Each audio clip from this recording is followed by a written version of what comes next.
Chers amis, au sujet de la question qui m'est posée chaque année des centaines de fois, a-t-on le droit de lire les Tehillim le jour de Tisha B'Av, ou les personnes par exemple qui font le Perek Shira, est-ce permis ou pas? D'une part, le jour de Tisha B'Av, on n'a pas le droit d'étudier la Torah, et les Tehillim ça fait partie de la Torah. D'autre part, les Tehillim quand on les récite pas en tant qu'étude de Torah, mais en tant que demande, que supplication. Qu'en est-il? Le Chafetz Chaim, Mishnah Berurah, Siman Tav Kuf Nun Dalet 554 écrit que la coutume, c'est que à Mincha, ça veut dire après Chatzot, les gens ils lisent les Tehillim.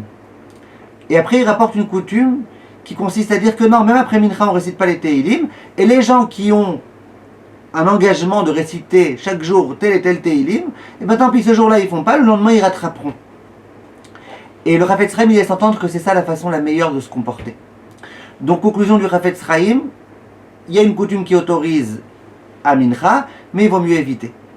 Sur ça vient le Rav Ovadia Yosef et il dit attention, une personne qui est incapable d'étudier la Torah, les choses qui sont autorisées à étudier pendant Tisha B'Av, et qui si elle ne lit pas les Tehillim, elle ne fera rien ce jour-là, bien sûr qu'on lui autorisera à lire les Tehillim. De la même façon viennent les décisionnaires et disent que lorsqu'on vient réciter les Tehillim pour une personne malade par exemple, cette personne-là elle est malade, que ce soit Tisha B'Av ou pas, elle est malade, elle a besoin de nos supplications, là bien évidemment qu'on aura le droit de réciter. Lorsqu'on vient réciter sans raison en quelque sorte, alors là on dit écoute, le jour de Tisha B'Av, il vaut mieux ne pas réciter, si tu peux faire autre chose. Mais s'il y a une bonne raison, eh ben ça sera permis de réciter les Tehillim, mais ça tout le monde est d'accord, même ceux qui n'autorisent pas de réciter les Tehillim à Mincha.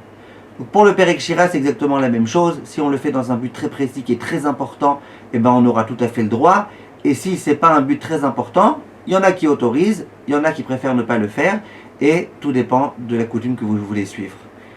Ce qui est sûr, ce que vous avez sur qui vous reposez si, après Chatzot, vous décidez de lire les Tehillim ou le Perek Shira, surtout si vous le récitez tous les jours. Le Rav Auerbach, il dit à qui est-ce qu'on va autoriser de lire les Tehillim à Tisha B'Av? À celui qui tous les jours récite. Mais celui qui jamais, d'un coup, à Tisha B'Av, il veut réciter, je lui dirai écoute, pourquoi tu veux aujourd'hui réciter? Diffusez cette vidéo parce que tout le monde me pose la question à Tisha B'Av. Be'atzlacha.